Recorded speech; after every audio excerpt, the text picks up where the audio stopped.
For more than 2 centuries, however, the government of Japan cut the country off from much of the outside world. Now this was an isolation policy known as Sakoku, where Japan banned most of the foreign powers from entering into their country.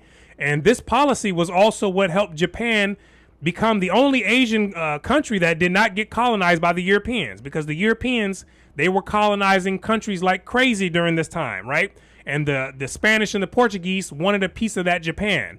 But Japan caught wind of their game plan, right, and their tactics, and they banned all Christian missionaries from entering into that country, because the Christians were a major tool of colonizers to get inside the country and to gain population in there and help uproot the country, right? And they also banned the foreign trades as well. And so although this did protect against colonization, it did create some setbacks for this country. From 1638 to 1868, immigration from Japan was forbidden, on pain of death, and Japanese who happened to be abroad at the time of this decree were forbidden to return.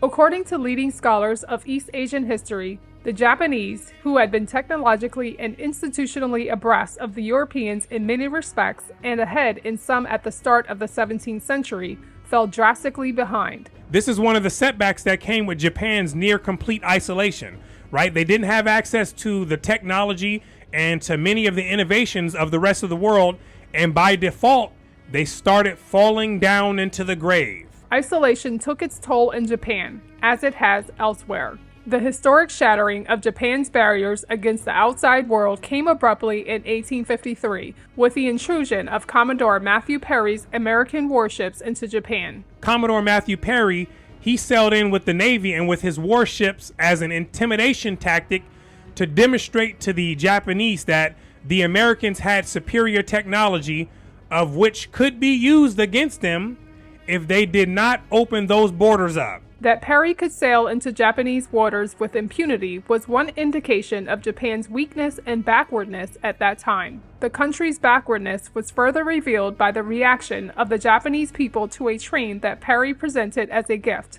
At first, the Japanese watched the train fearfully from a safe distance, and when the engine began to move, they uttered cries of astonishment and drew in their breath. Before long, they were inspecting it closely, stroking it and riding it, and they kept this up throughout the day. In the years following Commodore Perry's mission, Japanese receptivity to Western culture became extraordinary, approaching adulation. And here's the key point, that the Japanese realized that the Westerners were technologically more advanced and that the Japanese needed to learn this technology that they had, right? And so they were culturally receptive, right? Able to receive. Right. And so they could have just simply ignored the technology and just stayed comfortable in the pit. Right. But they were willing to accept something that was created by another culture by recognizing that it was superior. Right. And they saw the bigger picture on how this technology could be used to benefit their own people. The United States was singled out for special praise and depicted as an earthly paradise. Euphoric depictions of the United States were part of a general depiction of Western peoples and nations as inviolable and great.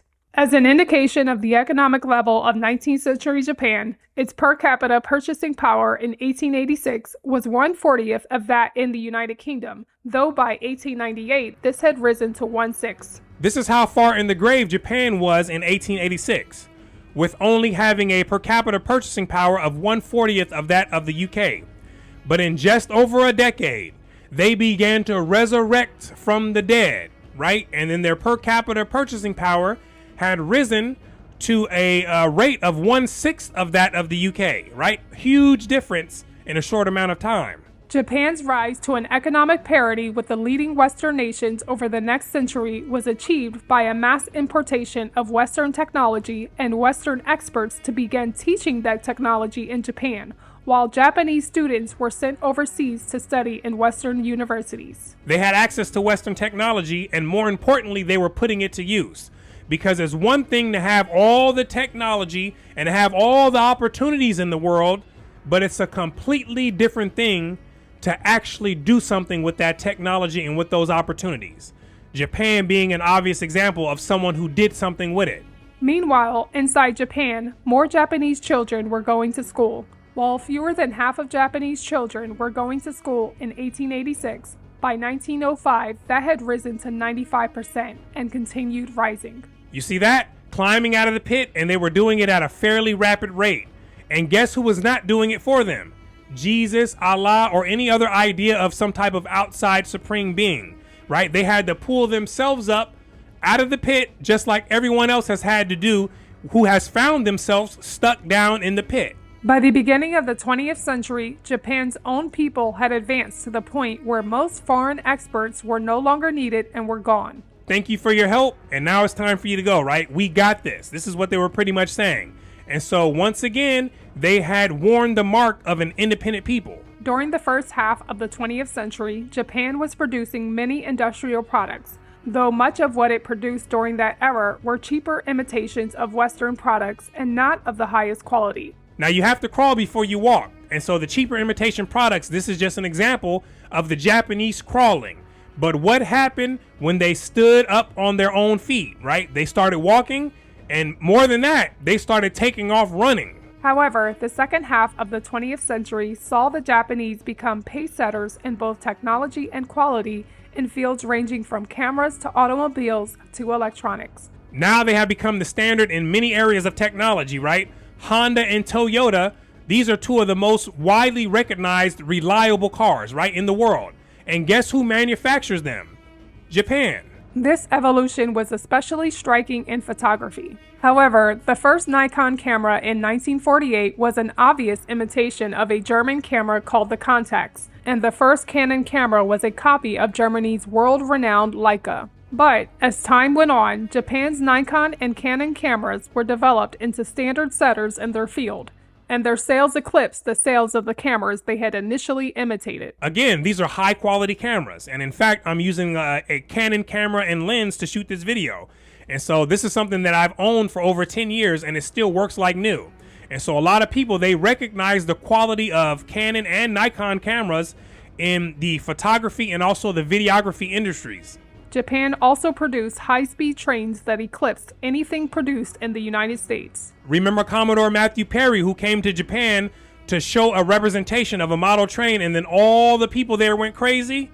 Well, now Japan would be the one to teach the USA about trains because they're now more advanced. Although Britain and Japan have been culturally quite different in many ways, they were nevertheless similar in being island nations that for centuries lagged behind the progress on the mainland nearest them.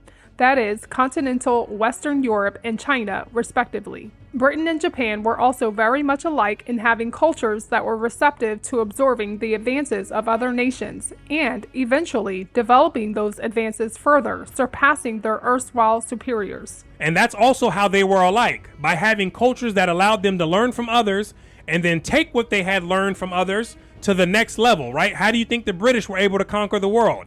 They weren't the originators of all of the tools and instruments and strategies that they used to conquer the world, but from the technologies and the strategies that they had inherited, they were able to take those things to another level that the world had never seen before.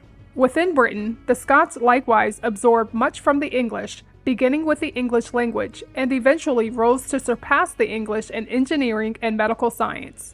From the late 18th century through the first half of the 19th century, a disproportionate share of the leading British intellectuals in a variety of fields were of Scottish ancestry. Britain is made up of England, Scotland, and Wales. And so during this period, the Scots made up a disproportionate number of thinkers coming out of Britain.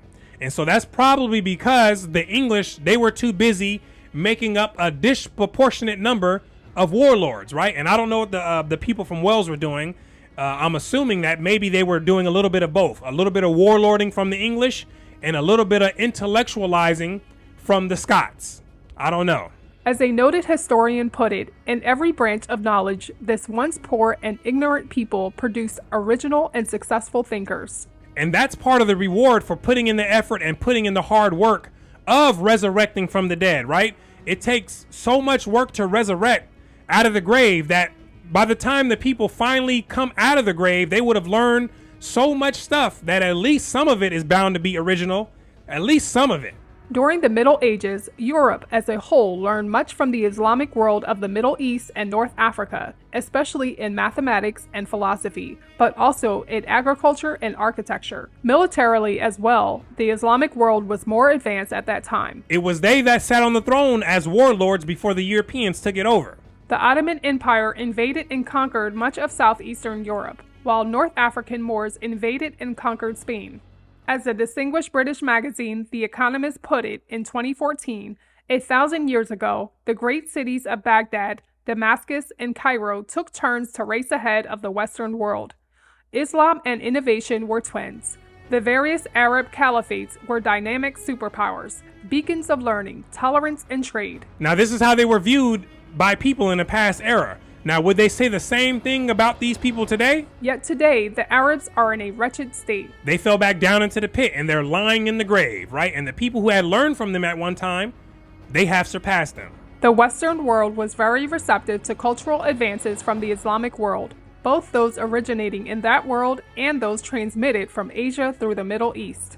They were receptive to taking up better practices done by other people, right? Just like the Japanese were.